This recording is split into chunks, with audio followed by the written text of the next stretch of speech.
What if I told you that everything you think is falling apart in your life is not the real problem?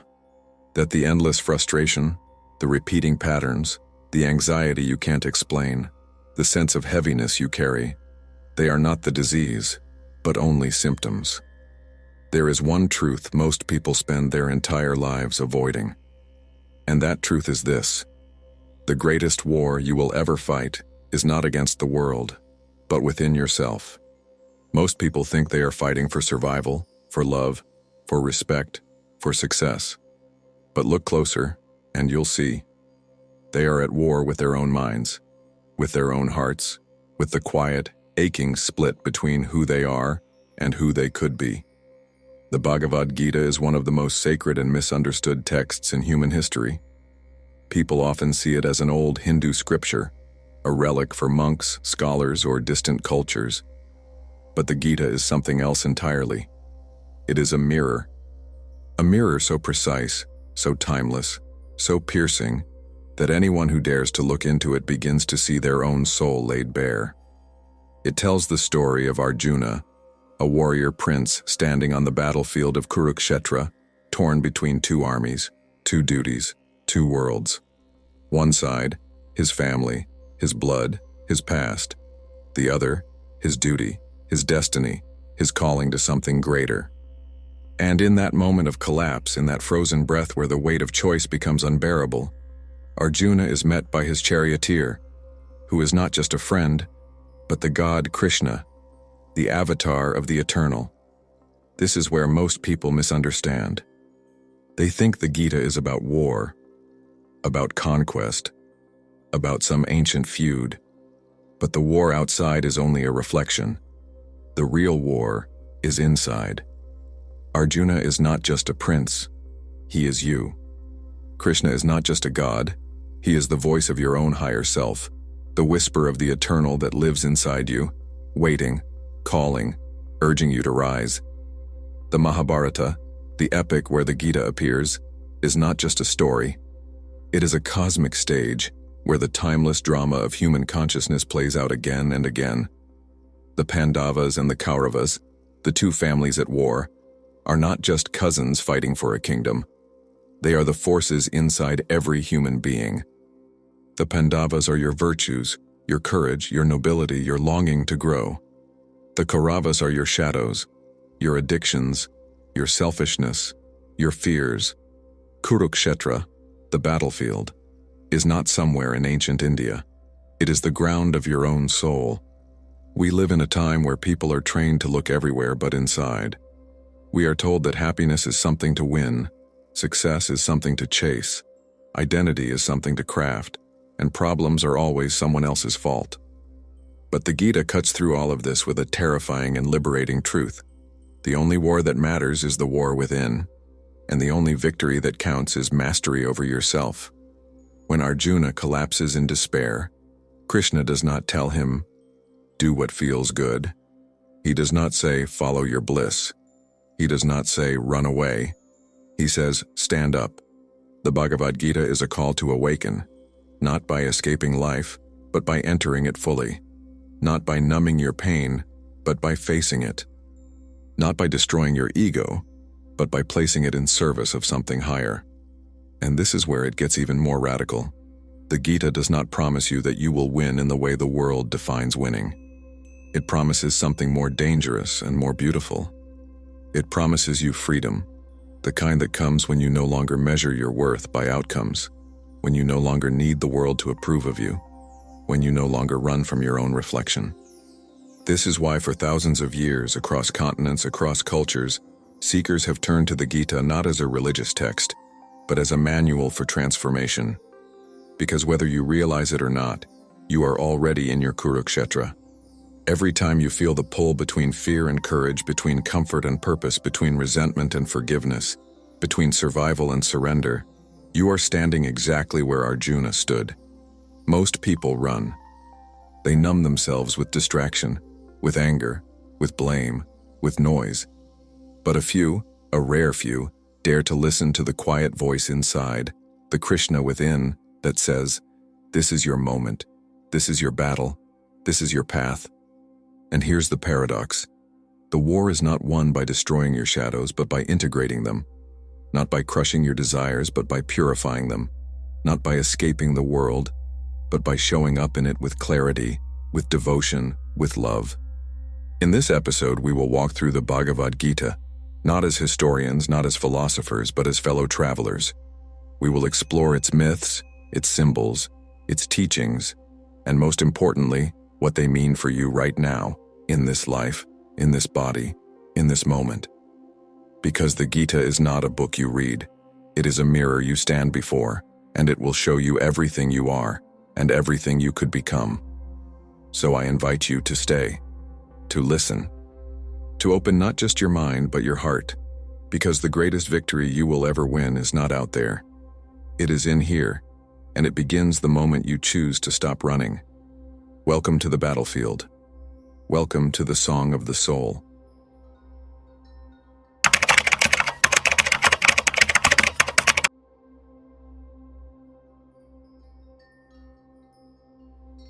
To truly understand the Bhagavad Gita, we must first step into the grand epic that cradles it, like a diamond hidden within layers of stone, the Mahabharata. The Mahabharata is not just a story. It is not merely literature. It is not a book you read and set aside. It is an ancient river of meaning, flowing across millennia, across civilizations, across the very architecture of human consciousness. It carries within it echoes of history, fragments of myth, and whispers of timeless truths. It is the heartbeat of India's spiritual memory, but its pulse can be felt in every human life, in every soul that has ever wrestled with the agony of choice.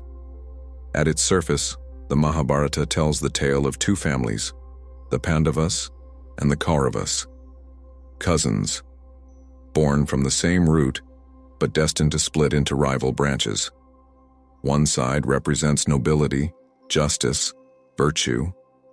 The other, pride, greed, ambition. They stand on opposite ends of a kingdom, Hastinapura, preparing to fight not merely for territory but for what they believe is right, for their claim to meaning, to destiny, to truth. But this is not a simple family feud. The Mahabharata is vast, weaving together hundreds of stories, thousands of characters, philosophical discourses, parables, moral dilemmas. It holds up a mirror to human nature, exposing its tenderness and its cruelty, its wisdom and its blindness, its hunger for power and its desperate longing for meaning. And yet, inside this epic, larger than almost any work of human imagination, there is a pause, a silence. At the precise moment when the armies are lined up, when the conch shells sound, when brothers, fathers, mentors, and friends prepare to slaughter each other, the narrative does something shocking. It stops. Time freezes. And in that stillness on the battlefield of Kurukshetra, a conversation unfolds. Between Arjuna, the great warrior prince, and Krishna, his charioteer, who is not merely a friend, but the embodiment of the divine, the avatar of Vishnu. This is the Bhagavad Gita. Imagine this. An entire civilization's foundational story halts at the very edge of war, not to glorify battle, not to revel in bloodshed, but to ask the questions that no sword can answer. Who am I? Why am I here? What is right? What is duty? What is the soul? What survives when everything else falls away? This is what makes the Mahabharata and the Gita within it so extraordinary. It is not content with telling you what happened. It wants you to ask, what is happening inside you? Because the Mahabharata is not only historical, though it echoes real migrations, wars, cultural shifts from thousands of years ago. It is not only mythical, though its characters are saturated with symbolic meaning, from gods and demons to sages and warriors. It is not only mystical, though it pulses with spiritual teachings that reach across the ages.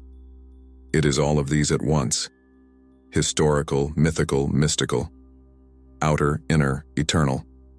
Helena Blavatsky, the great theosophist, once said that works of this magnitude carry multiple layers of truth. They are facts that happened, symbols that point beyond themselves, and moral examples that guide the evolution of the human soul.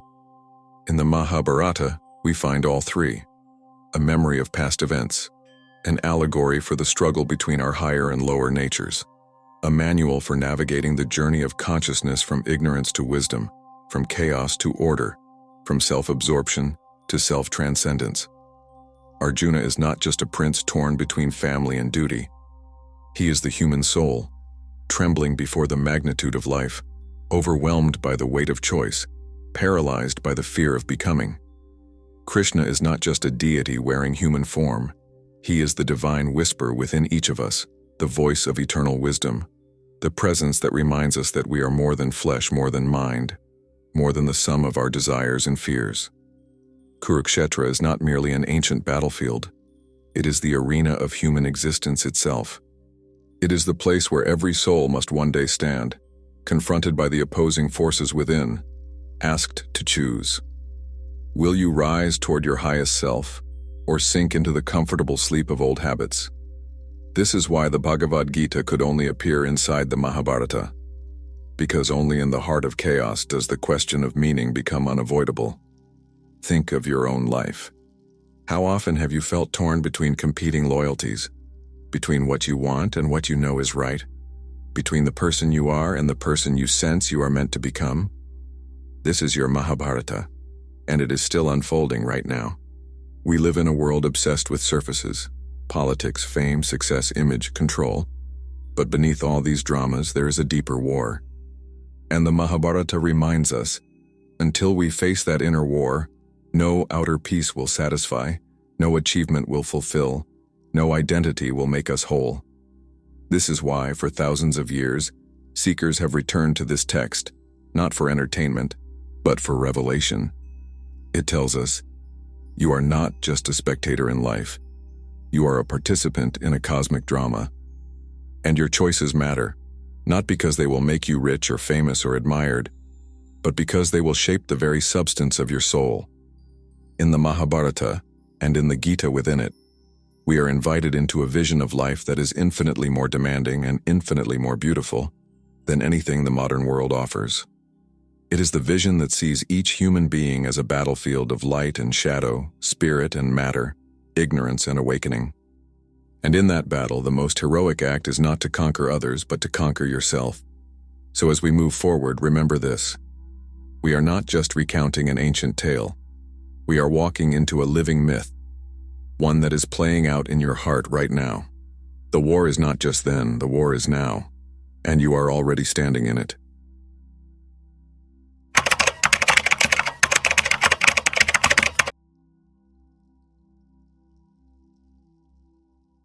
Who is Arjuna really? Who is Krishna? And why has their conversation echoed across centuries, across continents, across countless souls seeking meaning? At first glance, Arjuna is just a warrior. He is a prince, a leader, a man of skill and honor, standing at the edge of the greatest battle of his life. But when we look deeper, we see something else, something hauntingly familiar. Arjuna is not just a character in an epic. He is the part of you that longs for truth and trembles before it. He is the human soul caught between duty and despair, between action and paralysis, between the voice that says you must rise and the voice that says you are not enough. When the Gita begins, Arjuna is collapsing. The armies are lined up. On one side, his brothers, the Pandavas, the forces of righteousness, of Dharma, of order. On the other, the Kauravas, his cousins, corrupted by ambition, driven by greed, addicted to control. And right there, between them, Arjuna breaks down. He sees his teachers, his friends, his family on both sides. He feels the weight of history, of blood, of responsibility crushing his chest. His hands tremble, his breath shortens, his bow slips from his fingers, and he asks the question that will shape everything. How can I do this? How can I fight the people I love? How can I fulfill my duty when it rips me apart? This is not just a warrior's crisis. This is the crisis every soul faces when it begins to wake up. Because growth always asks for sacrifice. Every step toward your higher self costs you something. It asks you to leave behind old identities, old comforts, old illusions. And the deeper you go, the more the price feels unbearable. This is where Krishna enters. At first, Krishna seems like just a charioteer, a guide, a companion. But then, slowly, something shifts. As Arjuna pleads, questions, resists, collapses, Krishna begins to reveal his true nature. He is not just a friend. He is not just a guide. He is the embodiment of the eternal. He is the avatar of Vishnu, the preserving force of the universe, the divine presence that enters time and space whenever Dharma, the cosmic order, is threatened. And here is where the Gita becomes something astonishing. Krishna does not give Arjuna easy comfort. He does not say, "You're right, this is too hard, you should walk away." He does not offer escape. He offers awakening. He tells Arjuna, "You are not who you think you are. You are not just a body, not just a mind, not just a role in a family drama. You are consciousness itself, eternal, boundless, unborn, undying. And this battle? It is only the stage on which the soul remembers itself. This is why Krishna can say, without cruelty, without detachment, do your duty. Stand up. Act. Not for the sake of victory, not for the fruits of your labor, but because right action is its own offering. You are here, in this life, in this body, not to escape struggle but to transform through it. Imagine the shock. Imagine hearing this at the moment of your deepest collapse. And yet, deep down, haven't you felt it? In the moments when everything falls apart, when your plans dissolve, when you stand at the edge of your own Kurukshetra, haven't you heard faintly the whisper that says, "This is where you remember who you are"? Because Arjuna's story is your story. Every time you face a choice between your lower nature and your higher calling, you are Arjuna. Every time you tremble before the unknown, every time you resist the demand to grow, every time you feel split between love and fear, you are standing exactly where Arjuna stood. And every time you hear the quiet voice inside, the voice that says, "You were made for more. You are here for a reason. You are called to rise." That is your Krishna.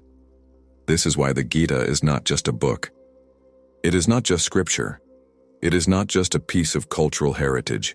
It is a map of the human condition, a guide through the storms of awakening, a mirror that shows you both your deepest fears and your highest possibilities. Krishna's message is not that life will be easy. It is not that you will be spared pain or loss or sacrifice. It is that within you is something untouchable, something that no war, no failure, no betrayal can destroy. The soul, the eternal witness, the divine spark. And the task of life is not to avoid the battle, but to fight it with eyes open, heart open, hands open, anchored not in ego, but in essence. This is the great paradox of the Gita. You are called to act, and yet you are told you are beyond action. You are called to fight, and yet you are told there is nothing to win or lose. You are called to rise, and yet you are told you were never truly fallen. To hold these truths together is not to understand them intellectually, but to live them. To let them shape your being, your choices, your presence in the world. So as we go deeper into this journey, remember, Arjuna is not far away. He is here. He is you. And Krishna is not a distant god. He is the voice that has been whispering inside you all along, waiting for the moment you are ready to listen, the moment you are ready to wake up.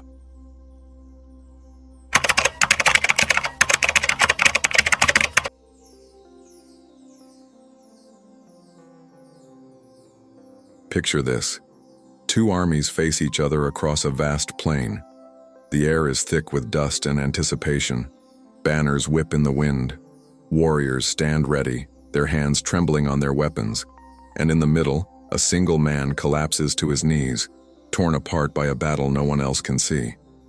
This is Kurukshetra, the battlefield of the Mahabharata. But Kurukshetra is not just a place in ancient India. It is not just a historical setting or a poetic backdrop for Arjuna's story. Kurukshetra is a mirror. It is the landscape of the human soul. The word Kurukshetra means the field of the Kurus, but in a deeper sense, it means the field of action, the place where the great forces of life converge and collide. And here's the secret. You have been standing on your own Kurukshetra all along. Every human being carries within them a battlefield. It is the place where higher and lower nature meet, where the pull of spirit and the pull of matter wrestle for dominance, where the longing to grow and the fear of change clash in silence, unseen by the world but felt with unbearable intensity inside. You don't need swords or chariots to know this war. You know it every time you feel torn between what you want and what is right, between comfort and courage, between who you have been and who you sense you are meant to become. Kurukshetra is the space where you confront yourself. And the tragedy is this: most people live their entire lives running from it. They numb themselves with distraction. They bury themselves in busyness. They blame others for their pain, their dissatisfaction, their stagnation. They tell themselves stories about why they are stuck, why they cannot change, why it's not their fault. But the Gita stops us in our tracks. It says, look, here is your life. Here are your choices. Here is your battlefield. And no one can fight this war for you. This is not the war of outer success or failure. This is the war for your own soul. When Arjuna collapses, he is not just overwhelmed by the sight of his family on both sides. He is overwhelmed by the collapse of his own self-image. He thought he knew who he was: a warrior, a prince, a protector, a man of duty. And in that moment, all of it crumbles. This is the threshold every soul must cross, to face the moment when the old identity no longer fits, but the new one has not yet emerged, to stand in the void between stories, between certainties, between masks, to realize that everything you have leaned on, status, relationships, achievements, cannot save you from the truth of who you are. Kurukshetra is the sacred space of transformation. It is the burning ground where illusions are stripped away, where attachments are tested, where the soul stands naked before itself. And this is why Krishna's words are not just advice. They are initiation. He does not tell Arjuna, escape. He does not tell him, wait until you feel ready. He does not tell him, you should have figured this out by now.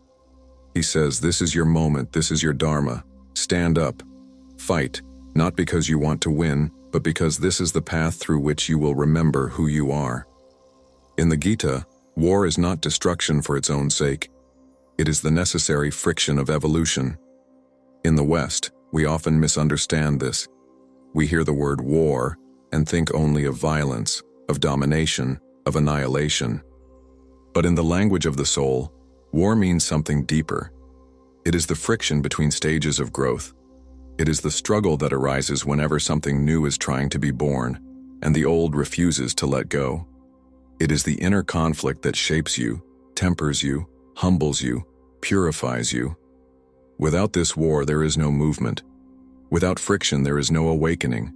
You cannot walk forward if you are still clinging to where you have been. And so, in the Gita, Kurukshetra becomes the stage where the eternal drama of human evolution plays out. It is the field where your virtues and vices meet, where your longing for freedom faces your chains of habit, where your highest ideals confront your deepest fears. And here is the heart of it. Kurukshetra is not somewhere you visit once. It is not a single moment of crisis or a dramatic turning point you can check off a list. It is the ground you walk every day. Every time you choose honesty over convenience, courage over avoidance, love over resentment, you are fighting on Kurukshetra. Every time you resist the pull of selfishness, the lure of comfort, the temptation to sleepwalk through life, you are standing where Arjuna stood. The battlefield is within you. It has always been within you, and it will remain, not as a curse, but as an invitation, a sacred challenge, a reminder that you were made for more than survival.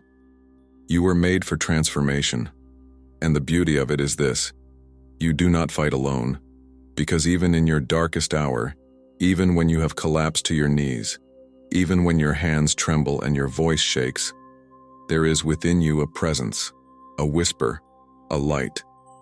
Call it Krishna. Call it the higher self. Call it the eternal, the divine, the soul.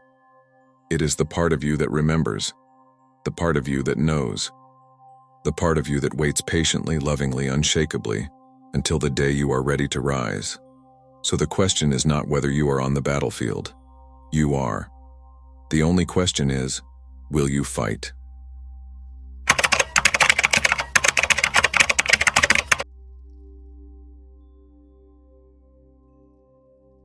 What is Dharma? The word is ancient, whispered through the centuries in Sanskrit, often translated as duty, law, or righteousness. But none of these words, on their own, capture its depth. Dharma is more than obligation. It is more than morality. It is the invisible thread woven through the fabric of the universe, the inner blueprint of order, purpose, and harmony. In the Bhagavad Gita, Dharma is the key that unlocks the entire teaching. Because without it, Arjuna's struggle makes no sense. Without it, Krishna's command to stand and fight sounds cruel, even barbaric. But when you understand Dharma, you begin to see why this conversation on a battlefield is not about war at all, but about awakening. So what is Dharma? Dharma is the sacred path you were meant to walk. It is the unique intersection of your nature, your gifts, your circumstances, and your highest purpose. It is the role you came here to play, not imposed from the outside, not forced by society, but arising from the deepest core of who you are. In the Gita, Krishna tells Arjuna something radical. It is better to fail in your own Dharma than to succeed in the Dharma of another. Why? Because Dharma is not about comparison. It is not about status. It is not about winning or losing in the eyes of the world. It is about alignment. It is about living in such a way that your actions, your thoughts, your very being resonate with the larger order of life. When you are in your Dharma, you feel it, not as ease. Sometimes it is the hardest road you could walk, but as truth, as rightness, as a sense of being where you are meant to be, doing what you are meant to do, even when it costs you. And when you abandon your Dharma, you feel that too, as restlessness, as emptiness, as the gnawing sense that you are off course no matter how polished your life looks from the outside. This is why Arjuna's crisis is not just about fear or sorrow. It is about Dharma. He knows deep down that walking away from the battle is not peace, it is escape. Because his Dharma is to be a warrior. Not a warrior of bloodlust, not a destroyer, but a restorer of order, a protector of justice, a servant of something larger than himself. And here the Gita gives us one of its most profound teachings. Right action is not about what you do, it is about how you do it, and why. Krishna tells Arjuna, you have control over your actions, but not over the fruits of your actions. In other words, you are responsible for showing up. You are not responsible for how the world responds. You are responsible for planting the seed. You are not responsible for when or how it will bear fruit. You are responsible for offering your best, your fullest, your most wholehearted presence. You are not responsible for the outcome. This is Dharma. It is the call to live not as a consumer, grabbing at results, but as a contributor, offering yourself as part of the great unfolding of life. In modern terms, this is almost incomprehensible. We are taught from childhood to measure everything by results. Did you win? Did you succeed? Did you beat the competition? Did you prove yourself? But the Gita offers a vision that turns this upside down. It says, the greatest victory is not over others, it is over yourself. The greatest achievement is not outward success. It is inward alignment. The greatest peace comes not from having everything you want, but from wanting to serve what is real, what is timeless, what is beyond your small self. Imagine how your life would change if you lived this way. Imagine making choices not based on fear or greed, but on clarity, not on grasping, but on giving, not on anxiety, but on trust. This is what Krishna invites Arjuna into. Not blind obedience, not mechanical duty, but sacred participation. to see his life as part of a larger pattern, to understand that his gifts were not accidents, that his role was not random, that his presence in this moment, in this battle, was not a cosmic mistake, but a calling. And here is where it touches you. Because you too have a Dharma. You too have a unique configuration of gifts, experiences, wounds, and longings that shape your path. And the question is not, is it easy? The question is it yours? Are you walking the path that is truly yours to walk? Or are you lost in imitation, in fear, in distraction, in rebellion, in resignation? The Gita challenges us to stop running from this question. Because the price of ignoring your Dharma is not just dissatisfaction. It is disconnection from the very source of your life. To live in Dharma is to be part of the dance of existence, to step into the current of evolution, to become not a separate, struggling ego, but a living thread in the fabric of being. And this is not abstract. It touches every moment, every choice, every breath. How you speak, how you work, how you love, how you rise after falling. Dharma is not something you find once. It is something you live moment by moment in the way you meet the world. So as we continue, let this question echo. What is your Dharma? What is the path that only you can walk? And what would it mean to walk it, not perfectly, but wholeheartedly? Because the truth is, you already know.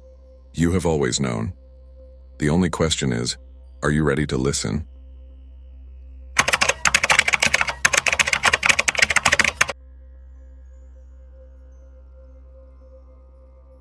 If Dharma is the path you were meant to walk, then karma is what shapes how you walk it, and what happens when you stray. Karma. One of the most misunderstood words in the spiritual vocabulary. In the West, it's often reduced to a kind of cosmic revenge. Do good and you'll be rewarded. Do bad and you'll be punished. But the Bhagavad Gita invites us into a deeper, more astonishing vision of karma, not as a moral scoreboard, but as a law of learning, a force of correction, a hidden current guiding the soul home. What is karma really? In Sanskrit, the word simply means action. Every thought, every word, every deed, these are all karma. Everything we do ripples outward, touching the world, shaping it. But what's often forgotten is that karma also ripples inward. We are not just shaping the world. We are shaping ourselves. Each action leaves an imprint on our consciousness. Each choice strengthens a pattern, a tendency, a groove in the mind and heart. This is why karma is not just about what happens to you. It is about who you are becoming. Karma is the invisible architecture of character. When you choose generosity, you strengthen the part of you that is open, free, abundant. When you choose resentment, you strengthen the part of you that is closed, bitter, contracting. When you choose courage, you become more courageous. When you choose fear, you become more fearful. Karma is not a system of external rewards and punishments. It is the natural unfolding of cause and effect within the field of consciousness. And here's where it gets even more subtle. In the Gita, Krishna tells Arjuna that action alone does not bind the soul. What binds you is attachment. It is not the doing, but the clinging. It is not the work, but the craving for recognition, the hunger for results, the need to control outcomes. This is why two people can perform the same action, but one creates bondage, and the other creates freedom. Imagine this. A person gives generously, but only to gain praise, to feel superior, to manipulate others. That karma is heavy, entangling, reinforcing the ego. Another person gives silently, joyfully, without needing anything in return.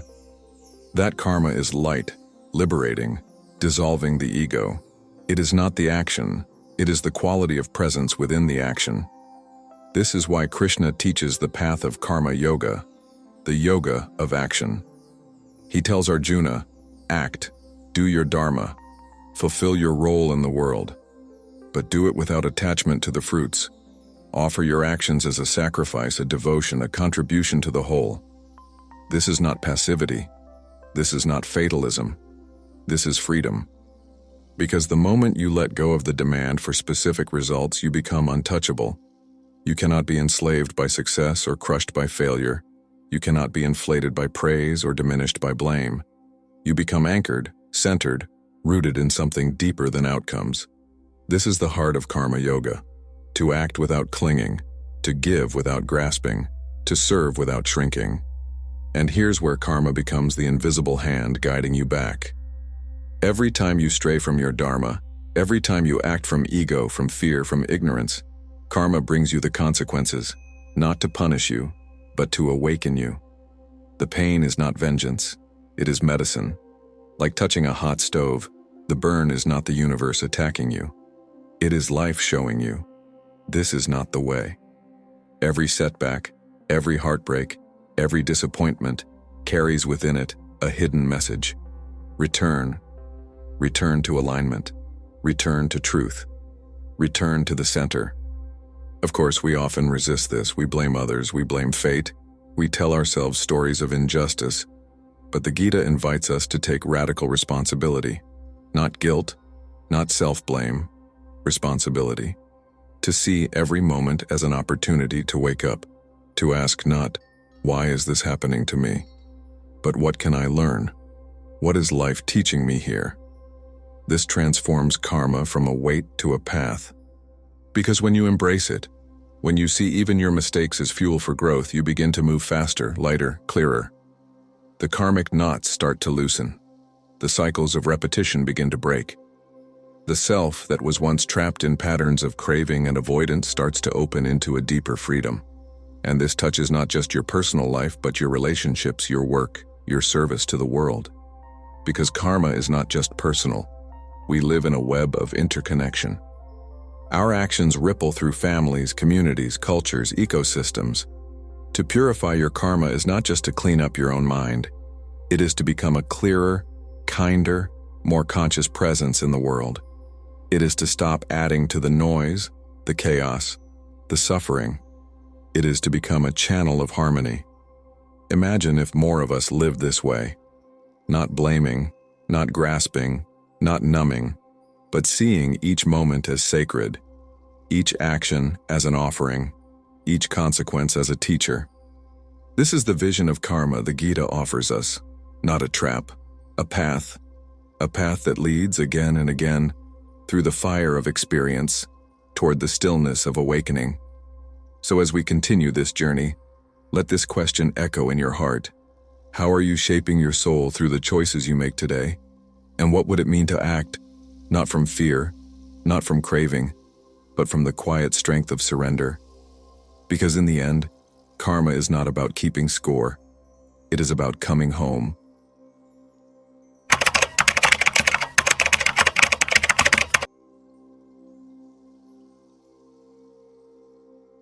What does it mean to act rightly? In a world addicted to speed, success, and visible results, we are trained to believe that action is only as valuable as its outcome. Finish the project, win the prize, get the approval, secure the achievement. But the Bhagavad Gita dares to propose something radically different.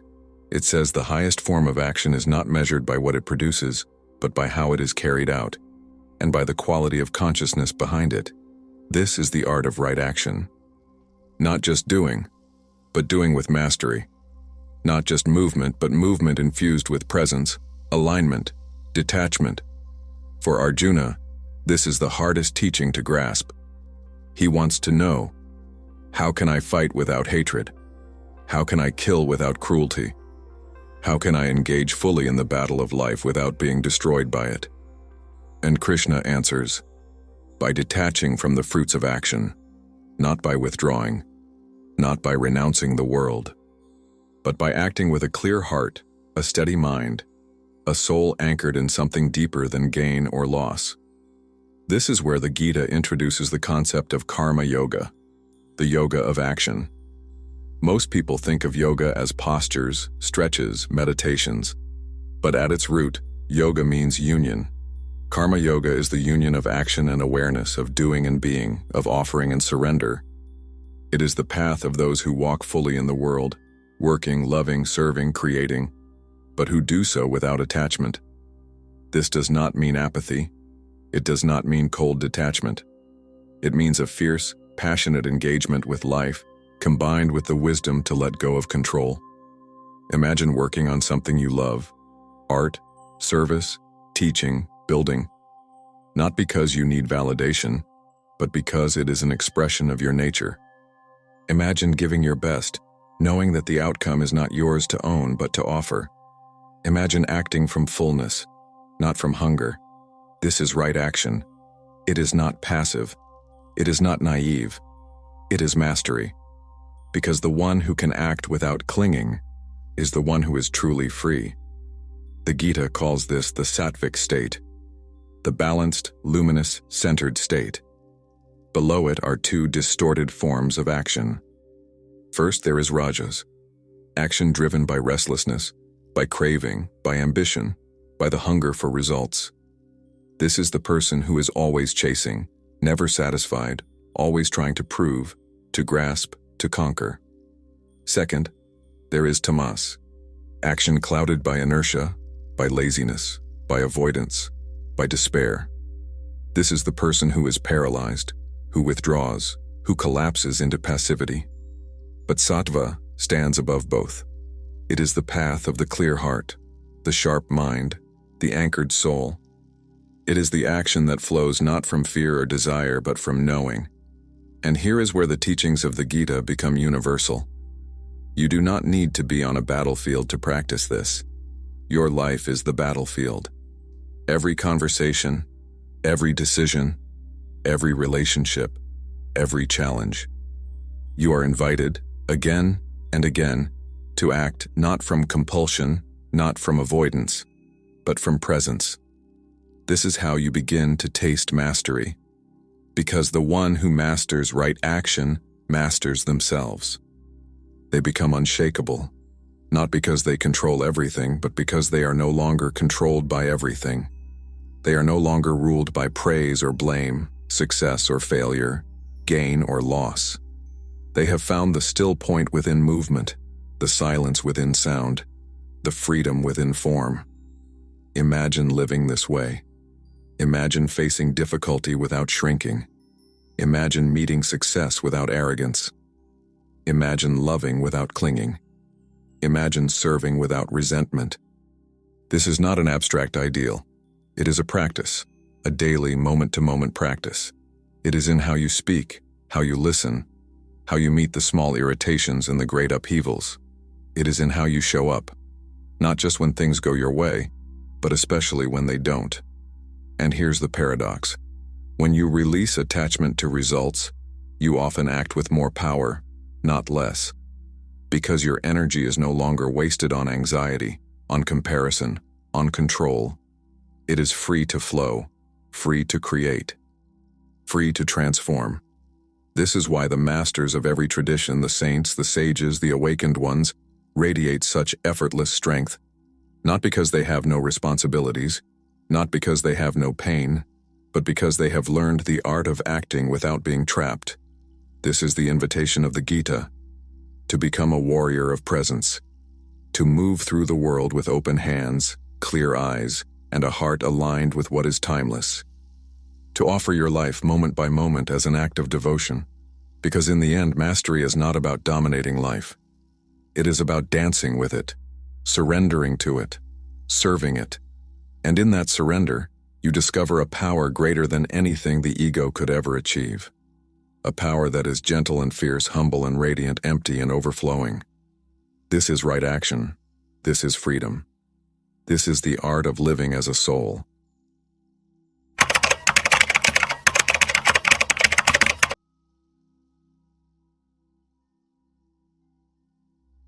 What is an avatar? In modern language, we use the word carelessly. A digital character, a profile picture, a symbol of ourselves in a virtual world. But in the spiritual traditions of India, avatar means something far more profound. An avatar is the descent of the divine into form.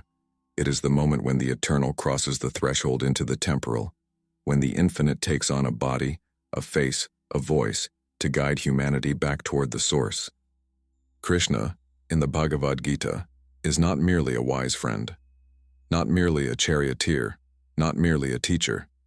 He is the eighth avatar of Vishnu, the preserver of the universe, the cosmic force that maintains balance when chaos threatens to overwhelm creation.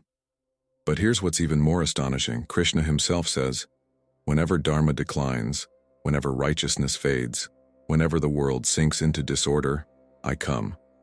Age after age, I come. Not once, not twice.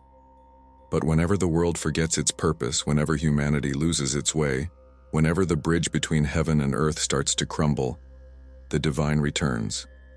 Why? Not to punish, not to dominate, not to impose, but to remind.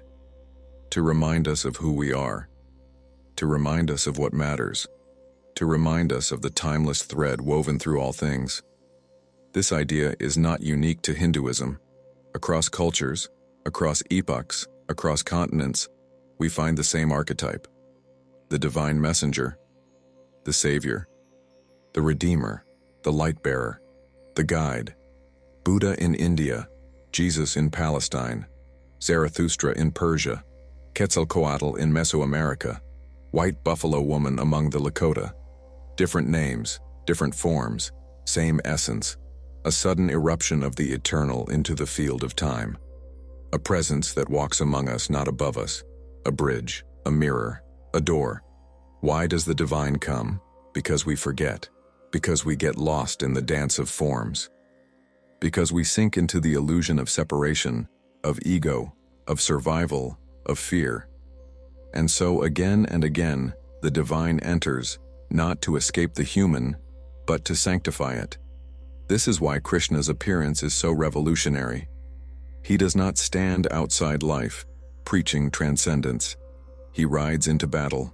He jokes, laughs, dances, plays. He speaks of love, duty, discipline, surrender. He is not a remote, cold deity. He is a living embodiment of wisdom, an avatar. And here's where it touches you. Because the avatar is not just an external figure, it is also a symbol of the divine presence within. The higher self, the silent witness, the voice of conscience, the flicker of awakening that stirs in your heart when you are still, when you are broken, when you are ready. You may never meet Krishna on a battlefield. You may never sit at the feet of a master, but you can encounter the avatar within, in the sudden clarity that cuts through confusion, in the unexpected grace that lifts you when you fall, in the quiet knowing that whispers, "You are more than this." The avatar lives at the meeting point between time and timelessness. It is the bridge inside you between your human struggle and your divine essence. And when you recognize this, your relationship to life changes. You no longer see yourself as an orphan in the cosmos. You no longer believe you are alone in your search. You begin to sense that all along life has been conspiring to wake you up. Through challenges, through teachers, through symbols, through synchronicities. You realize that the divine is not absent. It is hidden in plain sight, in the eyes of a stranger, in the lines of a poem, in the whisper of intuition, in the beauty that moves you to tears. This is the avatar mystery, that the eternal does not remain distant. It enters. It bends toward you. It takes on form. It reaches out its hand. And the moment you reach back, the moment you say yes, the moment you surrender to that pull, something unlocks. The world becomes luminous. The self becomes transparent. The ordinary becomes sacred. And you understand, perhaps for the first time, that the journey has never been only yours. You have always been guided. You have always been accompanied. You have always been loved. So as we continue, let this question echo. Where in your life has the divine already come to meet you? And are you ready to meet it?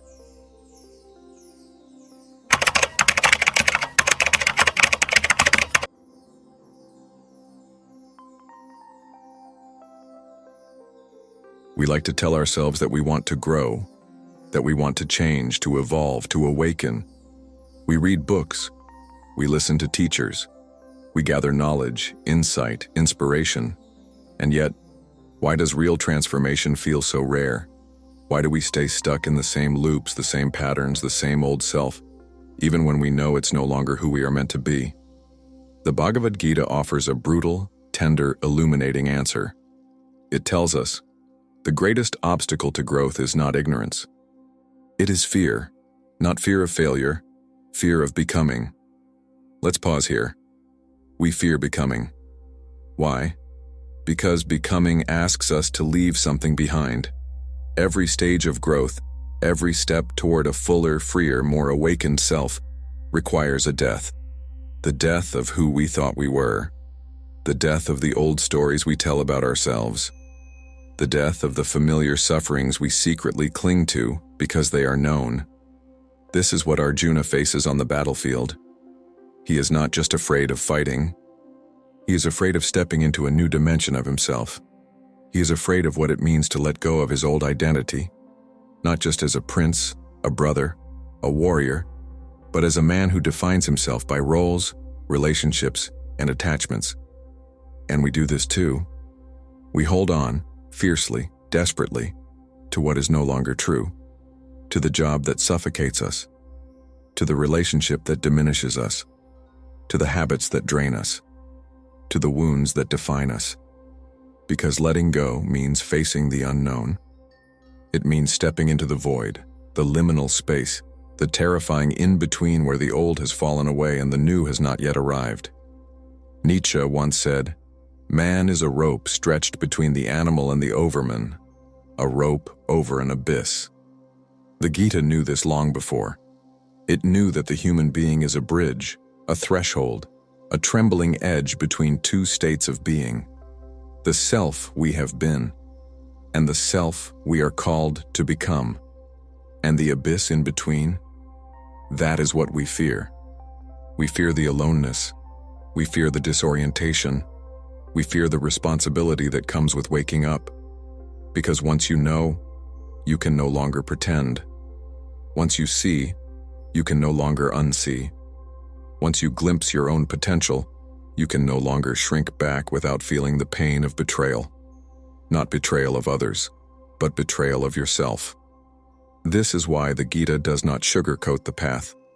It does not tell Arjuna, "Follow your bliss." It does not tell him, "Do what makes you comfortable." It tells him, "Do what is right, even when it breaks you open."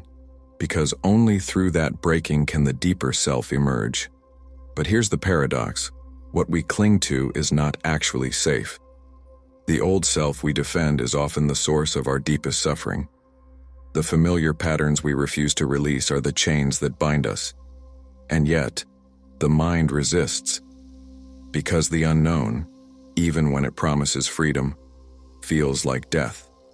And in a way it is. The death of the ego, the death of the false self, the death of the idea that we can control life, avoid pain, and stay small forever. Krishna tells Arjuna, "There was never a time when you did not exist. There will never be a time when you cease to be. The body dies, the roles change, the masks fall away, but the soul is eternal.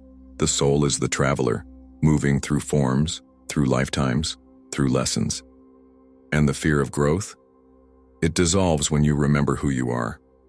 When you remember that at your core you are not the stories, you are not the traumas, you are not the identities you fight to preserve. You are awareness. You are spirit.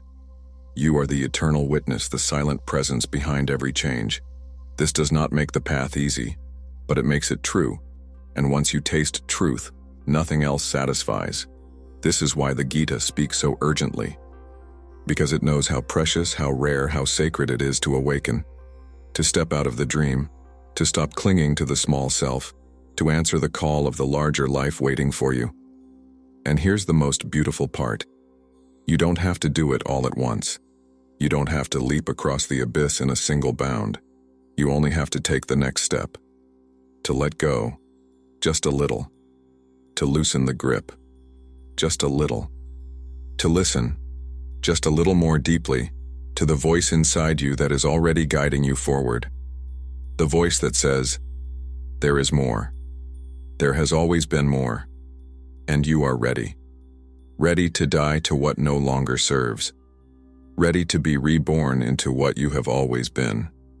The fear of growth is natural, but staying small is not your destiny. You were made to cross the threshold. You were made to walk the bridge. You were made to become.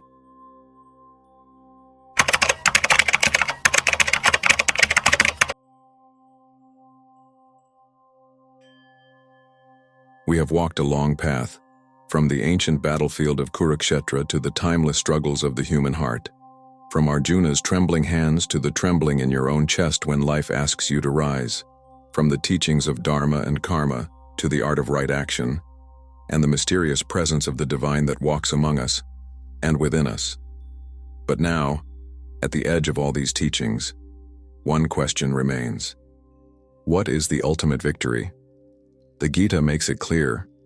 It is not the victory over others.